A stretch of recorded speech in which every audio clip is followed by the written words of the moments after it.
வணக்கம் நேயர்களே. ஃபீபாவின் இன்றைய காலை தியானத்திற்காக உங்களை அன்புடன் வரவேற்கிறேன்.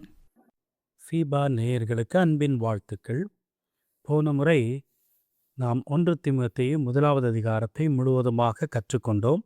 2வது அதிகாரத்திலே 5 வசனம் வரைக்கும் நாம் கண்டோம். இந்த வாரத்திலே நாம் தொடர்ந்து அதிலிருந்து சிந்தனைகளை நாம் மேற்கொள்ளலாம். 1 தீமோத்தேயு 2வது அதிகாரம் 5 முதல் 7 வரைக்கும் உள்ள வசனங்களை நான் வாசிக்கிறேன்.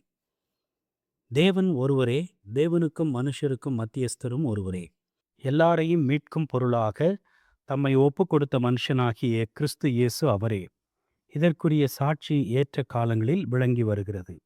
இதற்காகவே நான் பிரசங்கியாகவும் அப்போஸ்தலனாகவும் புறஜாதிகளுக்கு விசுவாசத்தையும் சத்தியத்தையும் விளங்க பண்ணுகிற போதகனாகவும் நியமிக்கப்பட்டிருக்கிறேன். நான் பொய் சொல்லாமல் கிறிஸ்துவுக்குள் உண்மையை சொல்லுகிறேன். அன்பான ஃபீபா நேயர்களே, போன மாதம் ஆண்டவராகிய இயேசு கிறிஸ்துவே நமது மத்தியஸ்தர் என்று நாம் சிந்தித்தோம். இன்றைக்கு மீட்கும் பொருள் ஆண்டவராகிய இயேசு கிறிஸ்துவே என்பதை சிந்திக்கலாம். அந்த நாட்களிலே மக்களை அடிமைப்படுத்தி அடிமைகளை விற்கக்கூடிய சந்தை இருந்தது என்று சொல்லி நாம் சரித்திரத்திலே காணலாம். மக்கள் கொத்தடிமைகளாக பிடிக்கப்பட்டு விலைக்கு விற்கப்பட்டனர்.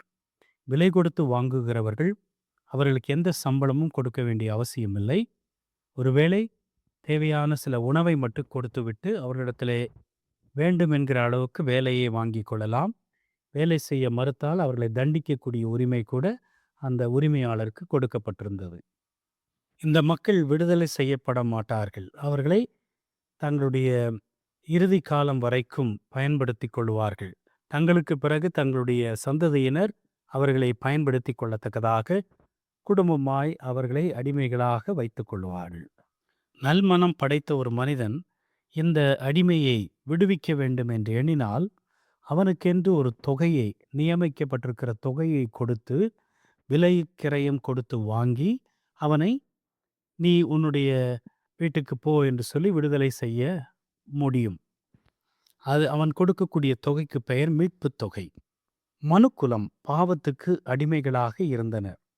லேவியராகமம் 6வது அதிகாரம் 25 முதல் 30 வரைக்கும் உள்ள வசனங்களை நீங்கள் வாசித்தால் பாவ நிவாரணத்திற்கு ஒரு பலி கொடுக்கப்பட வேண்டும் என்று பேசியிருக்கிறது. 7ஆம் அதிகாரத்திலே குற்ற நிவாரண பலியை குறித்து பேசப்பட்டிருக்கிறது. பாவத்துக்கு நிவாரணமாக ஒரு மிருகத்தின் இரத்தம் மீட்கும் பொருளாக கொடுக்கப்படுகிறது என்று நாம் பார்க்கிறோம். மத்தேயு எழுதின சுவிசேஷம் 20வது அதிகாரம் 28வது வசனம். அப்படியே மனுஷகுமாரனும் ஊழியம் கொள்ளும்படி வராமல் ஊழியம் செய்யவும் அநேகரை மீட்கும் பொருளாக தம்முடைய ஜீவனை கொடுக்கவும் வந்தார் என்று நாம் வாசிக்கிறோம்.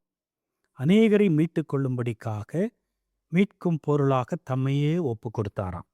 ஆண்டவராகிய இயேசு கிறிஸ்துவின் மரணம் நமக்கு பதிலான ஒரு மரணம்.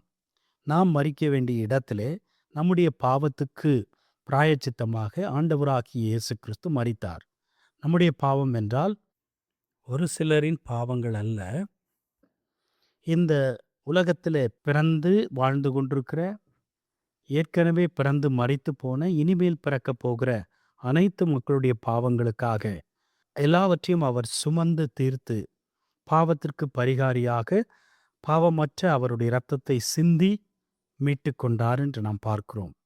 எல்லாரும் என்று சொன்னால் எல்லாருக்காகவும் அவர் இரத்தத்தை சிந்தினாலும் யார் கீழ்ப்படிந்து அவரை விசுவாசித்து அவரை நம்பி ஏற்றுக்கொள்ளுகிறார்களோ அவர்களுக்கு இந்த பாவ பிராயச்சித்தம் வழங்கப்பட்டு பாவ மன்னிப்பு வழங்கப்படுகிறது.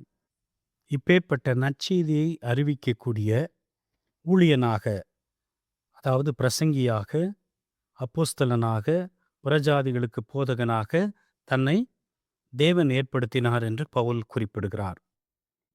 எனக்கன்பான ஃபீபா நேயர்களே, நம்முடைய வாழ்க்கையிலே நாம் ஆண்டவருடைய மரணத்தை நினைவு கூர்ந்து அவர் செலுத்தின விலை கிரயத்திற்கு ஈடாக விசுவாசத்தோடு கூட அவரை ஏற்றுக்கொண்டு நம்முடைய பாவத்தை விட்டு மனம் திரும்பி அவருக்காக வாழ ஆயத்தமாயிருக்கிறோமா? நம்முடைய வாழ்க்கைக்கான மீட்பு தொகையை அவர் செலுத்தி இருக்கிறார். நாம் இனி பாவத்திற்கோ பிசாசானவனுக்கோ அடிமைகள் அல்ல, தேவனுக்காக வாழும்படிக்காய் விடுவிக்கப்பட்டவர்கள் அந்த விடுதலையை அனுபவிக்கிறீர்களா? அந்த விடுதலையின் நற்செய்தியை அறிவிக்கிற ஊழியர்களுடைய செய்தியை கேட்டு மனம் திரும்புகிறோமா? அவருடைய பிள்ளைகளாய் வாழ்கிறோமா? இந்த சிந்தனையோடு இந்த நாளை நாம் கழிப்போமா? இன்றைய காலை தியானத்தில் பங்கேற்றமைக்காக நன்றி. உங்களது கருத்துக்களை பகிர்ந்து கொள்ளவோ மேலும் விவரங்கள் அறிந்து கொள்ளவோ 9458585042 என்ற எண்ணிற்கோ அல்லது info@fibaonline.org தொடர்பு கொள்ளவும். தேவன் தாமே உங்களை ஆசீர்வதிப்பாராக. ஆமேன்.